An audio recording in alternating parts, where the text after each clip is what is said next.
Welcome to Therapy, Coaching, and Dreams. My name is D. Kelly. I'm here with Jim Shalley. Hi, Jim. Welcome back, D. Welcome Thanks. back. Welcome back. We are exploring the inner landscape of personality. We've been looking at a model that considers both masculine and feminine energies and dynamic versus static approaches to how we live and how to find balance in the midst of all of that. The last few episodes, we've been considering some questions from our listeners, and we're going to dig into a few more this week in the hopes that we can address not just the model in its form, but how it practically works out in people's lives and the kinds of questions that they have when they're trying to work through a variety of things. So I'd like to start with one that I thought maybe we could handle quickly. I'm not sure I like this. You're starting to laugh before the question. The first few actually refer to things that you said. Oh, okay. Well, there you go. So this first one was, you made a comment in one of the episodes that it's not healthy for a 40-year-old to get high all the time. Oh. And so the question is, so what is the healthy number? Like, what age is it? Well, all the time seems to be while you're sleeping, while you're awake. That's a lot. So yeah, but specifically a 40-year-old. So is there another age where that works well? Well, let's be politically correct here. It's an individual choice. So if you need to get high all the time, there will be consequences, good and bad, as with any behavioral choice. So I think maybe the person is just looking for permission. So well, then I would say I can't give it, but you can take it. So. Though I would actually like to take the question a little bit further. We have said that transformers, and transformers being that feminine dynamic energy, again, not male or female, anybody has access to that energy, but one who is dominated by that personality style, when they are coping in unhealthy ways, that they tend to be prone toward addictions. Mm-hmm. Is that correct? Yeah. Okay. That's not at all to say that a person in any other portion on this personality style matrix can't struggle with addictions. Anybody can struggle with addictions. No, absolutely. Yeah. And lots of times addictions come into play when you're trying to cope with certain styles that you might have. Yeah. Like if I'm too much of an initiator, I'm stressed out, I could drink too much. I could smoke too much pot. Something to make up for that excessive energy. So, yeah, and addictions can take you in a lot of directions, like addiction to shopping or finances, money. Absolutely, and it's just that transforming energy that you usually get in touch with when that starts to happen. So, if I'm a driver and I find myself stopping on the way home to drink too much, that's the unconscious way, from my perspective, of the transformer to kind of show itself. It doesn't like the pressure. It doesn't like the expectations. So that's why I say, if you can paint a picture of where the energy is being expressed, that's the form of it. So if I stop and drink too much, basically that's a transformer inside of the initiator. That's trying to get a voice because it doesn't have any voice. Right. Yeah. In a person's life. And it can't get the initiator to realize I'm too stressed and I'm too much pressure and too many of these things. So then I stop on the way home and I have too many drinks. That's basically saying it. That's why it's, again, so important to pay attention to those expressions, because it balances us all out if we have the fortitude and the ability to stop and take a look at it. But it's also probably, I'm guessing you would say, an appropriate perspective that often those addictions as a way to cope are coming out of the unconscious. So we're not aware of it when it initially starts, much like dreams arise out of the unconscious, and paying attention to those things that startle us, frighten us, cause us to do behaviors that we weren't really expecting. Absolutely. Ought to alert us to the fact that the unconscious is trying to speak. Yes. And I think with dreams, or even in my frame, a bold move. So if you take the idea the transformer wants to stop and have too many drinks on the way home from work, whatever that is, I'm looking for a relief. I'm looking for an escape. I'm looking for some other energy. And so the adaptive part is, okay, what needs to happen? Maybe I need to make a bold move, or I have a really disconcerting dream. So I may need to shift some choices I'm making. But that's can be challenging if you have a family, if you got to provide, you got bills, all that stuff can inhibit that ability. So then it's easier just to stop and have a drink or whatever the metaphor is. Yeah, because you think you're containing the consequences. You've contained it to my little experience right now, which with an addiction is never the case because it Right. affects a work system, a family system, a relationship, a marriage.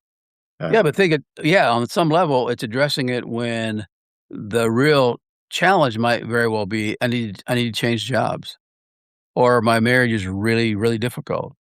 Again, some kind of what I would say bold move, the unconscious is trying to cause happen. And oftentimes when we don't make the bold move, we, get fired from a job, we have an affair, something happens, back to what we talked about before, some trauma happens that kind of motivates us to get into a better frame. Yeah. Speaking from experience, you can do the bold move and still get fired from the job.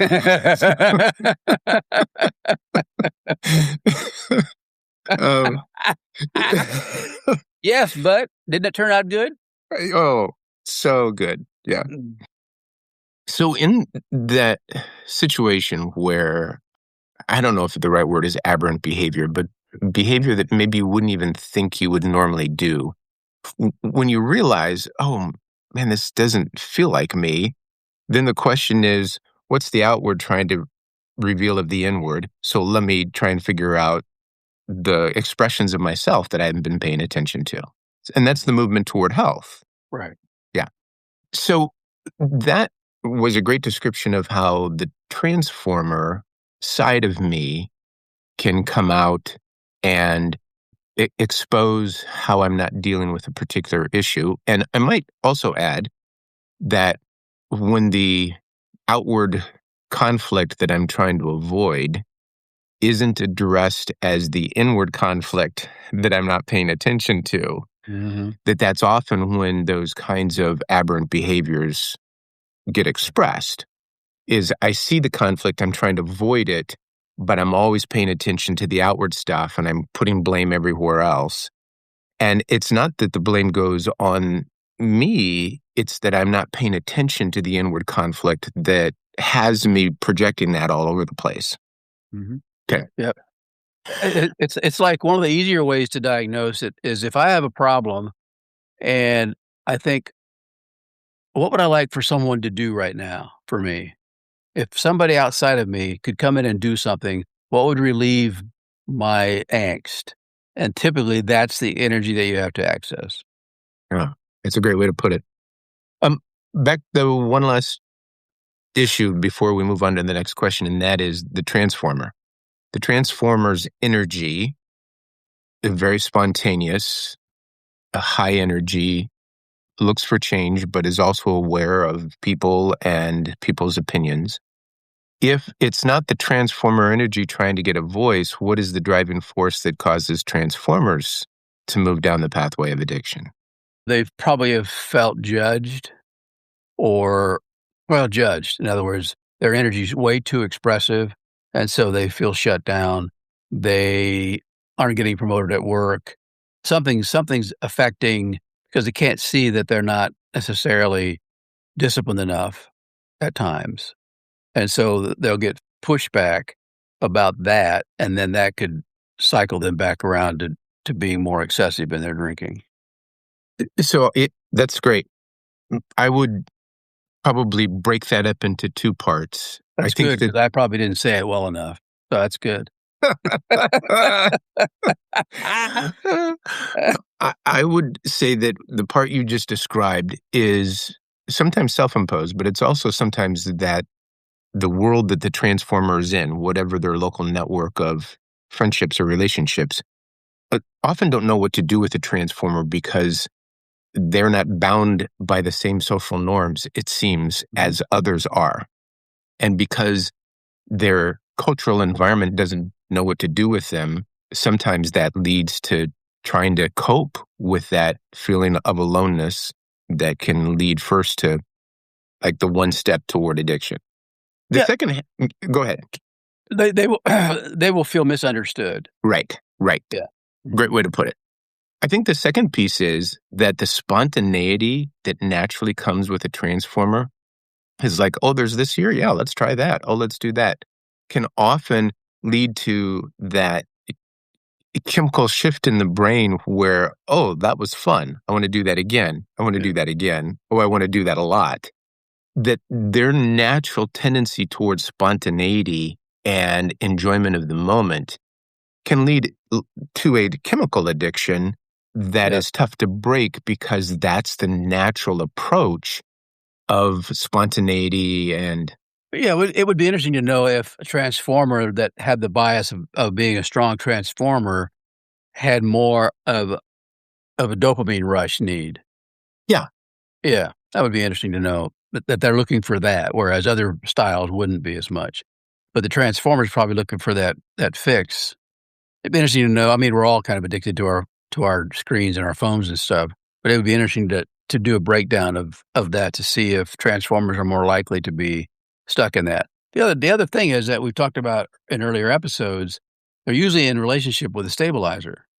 And so this that sets boundaries. yes, absolutely. And that's if they can appreciate it, but oftentimes they will feel mothered, and that will actually push them to be more excessive and avoid being home, avoid the responsibilities.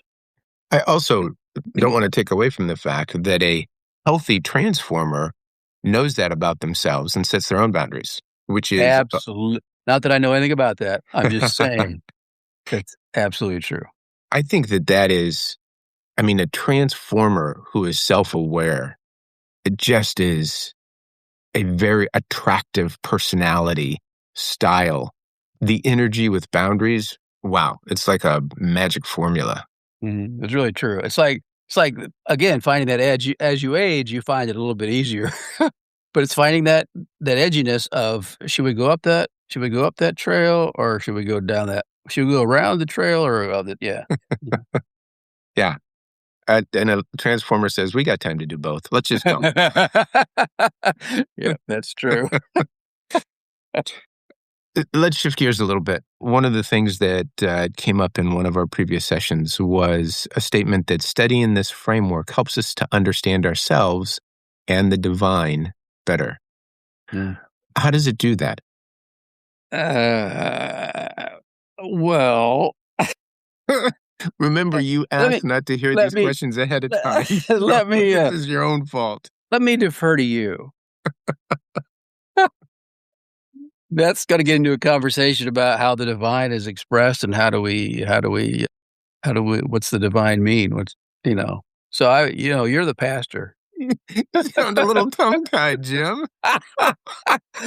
Well, if I gave the honest response is, I mean, you can integrate traditional Christianity or evangelical Christianity in the sense that the divine lives within, and then people that are more expressive would say the divine is everywhere. We're inside of the divine, and so the divine is a connection. And so, in my mind, when we connect to our true selves, that's the image that God made in us. So, in that sense, we're connected to the divine. Thanks. I appreciate that. I think that for me, So there you was. you actually understood what I said? I just wanted to move on real quickly. So, one of the things that I think is important to acknowledge is that in the work that we do, we have clients who come in with a broad spectrum of viewpoints on the divine. It's very And, true. and to step into a singular framework in regard to that can leave individuals feeling lost, not knowing what we're talking about. Some people have no experience with a church, a synagogue, or a temple of any sort. They were raised devoid of any of that kind of experience. Others have like tested the waters in so many different ways and come with very strong biases out of bad experiences or Great point. That's a yeah. great point. Yeah. So I think that part of So this question, that's why I was stumbling around of because course, you said yeah. it. Yeah, absolutely. So I think that in the midst of this framework that talks about appreciating people that don't enter into life with the same perspective or the same way of personality guiding them through certain decision making, we have to recognize that the experiences of all of the people with whom we interact are wildly different from us, from each other. I mean, when I do premarital counseling, I am sometimes stunned that this couple is together. How did you find each other? Why are you still together? But great, let's work on where we go from here. That's so true. Yes.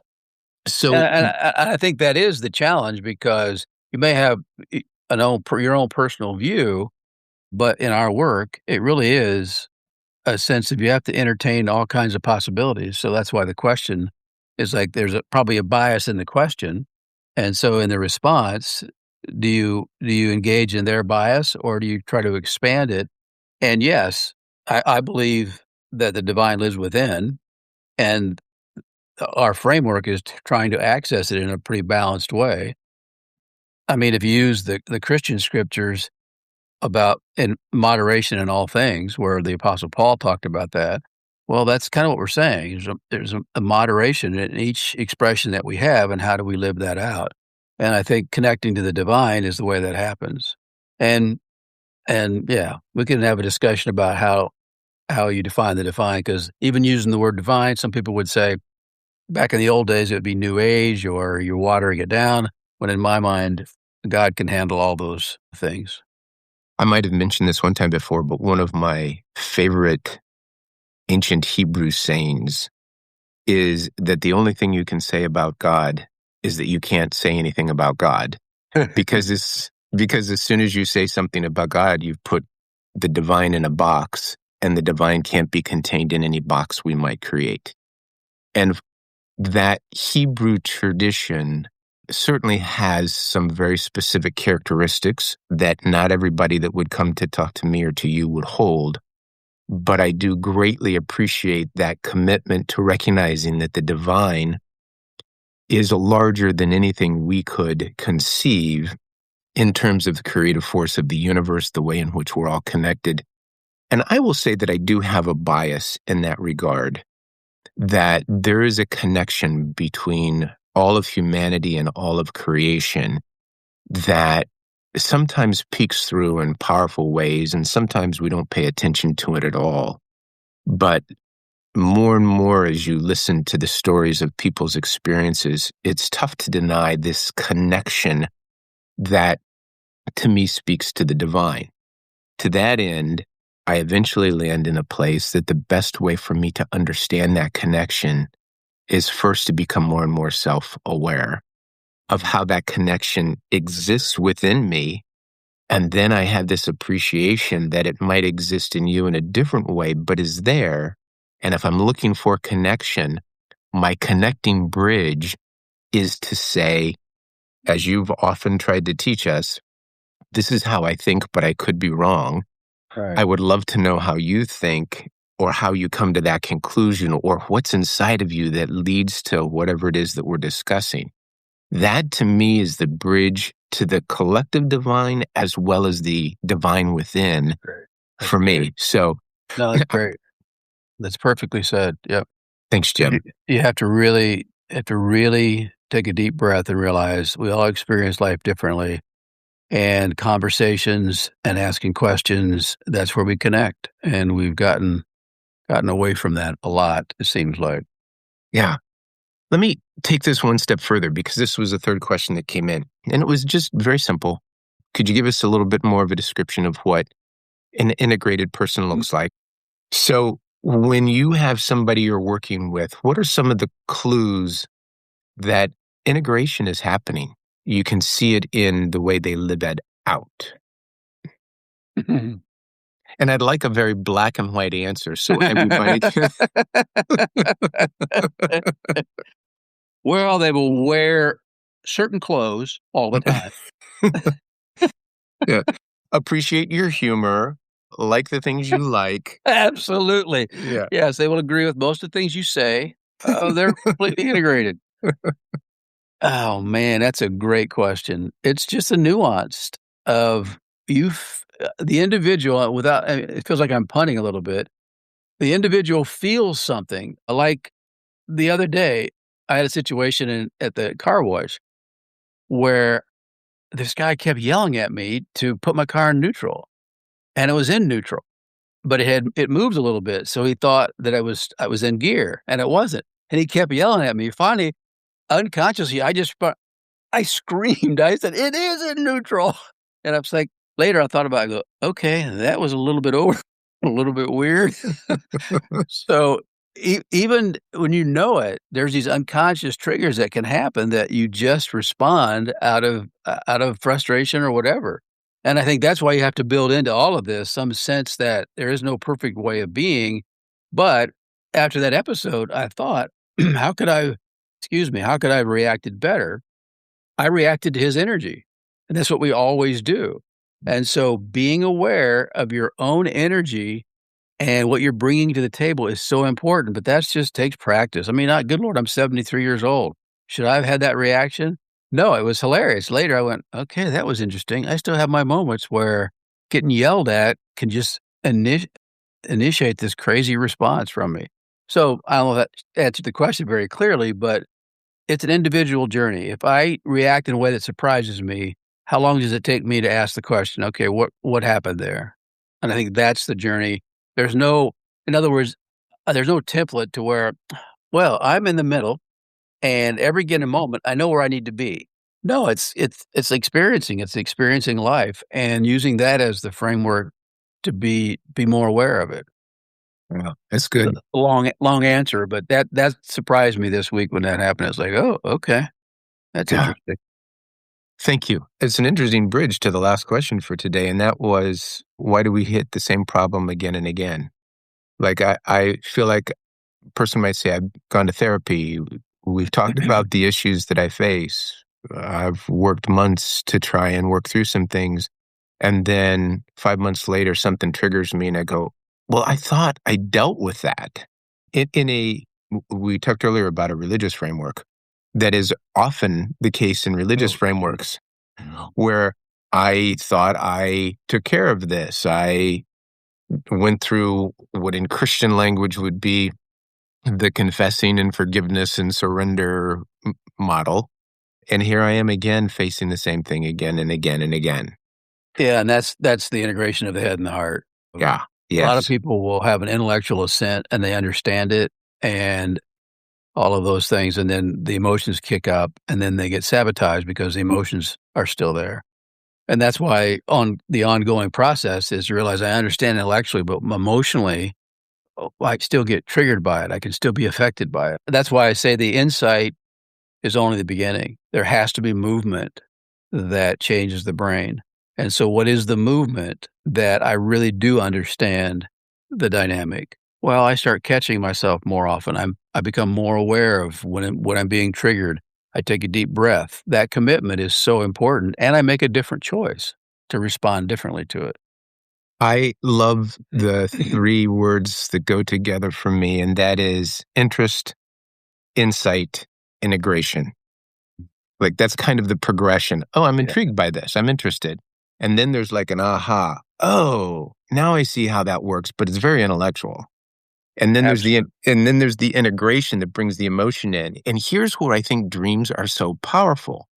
When I get triggered during the day about an what I think is an old issue, but there's still unconscious emotion that I've not addressed. That trigger, whatever it is, a smell, a scene, somebody in a car wash that yells, Yeah, yeah. when that trigger happens and it touches something that, sure, maybe I've addressed, but the emotional weight of that event of the past, family of origin, looking back to to look forward, to move Mhm, forward, mhm. brings to the surface once again something that just needs to be processed. It doesn't need to be that traumatic. it just is, it came up again. And so I'm remembering a grief of having lost my parents, and something reminded me of it. Yeah. I'm remembering an anger over getting looked over on a job promotion. And I dealt with it, but something triggered the emotional weight, and it shows up in my dream, or I had a reaction to it. The integrated person goes, oh, okay. This is just a reminder that I still carry some of that emotional weight. That's perfect. And that emotional weight is essential to our survival for whatever we face in the future. So I don't need to condemn it. I just need to go, oh, that's what that There is. Yeah, there it It's is again. helpful. There it Yeah. is again, yeah. Yeah. Mhm.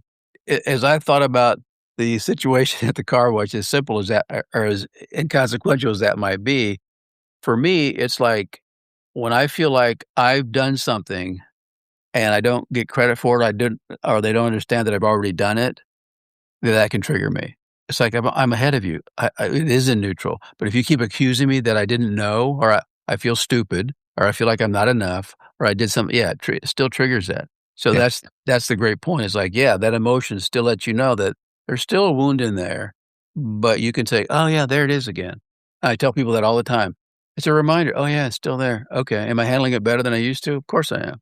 Yeah, the black and white thinking. Excuse me. The black and white thinking really is I'm gonna get to a place where I've solved it and it goes away. And Right. it's life is just not that fortunately or unfortunately, not that simple. Yeah. Yeah. And I think people forget that our psyche is built for survival.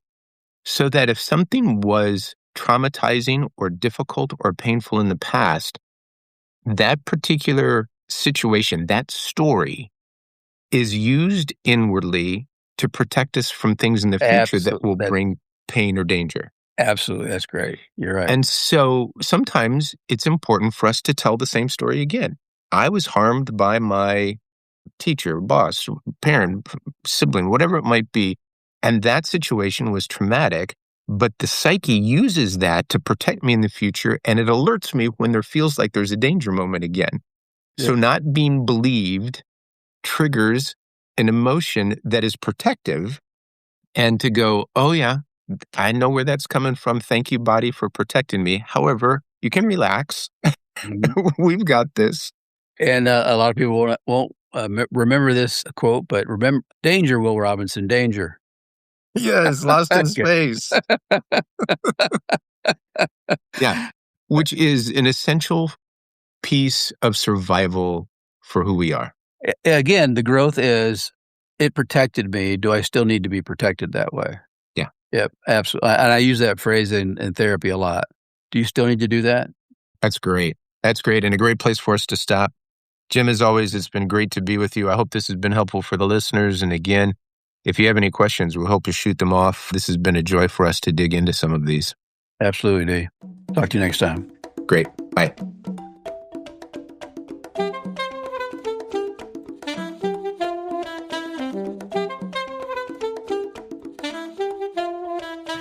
Well, that's it for this episode of Therapy, Coaching, and Dreams. If you're enjoying the podcast, we'd love for you to share it with someone who might appreciate it as well. And if you are interested in working with either of the co-hosts, you can do so at their respective websites, Dr. Shalley at afccounselors.com or Dr. Kelly at inyourdreams.coach. Thanks for being here. And until next time, keep growing, stay curious, and take good care of yourself. Yeah, no, it's good stuff.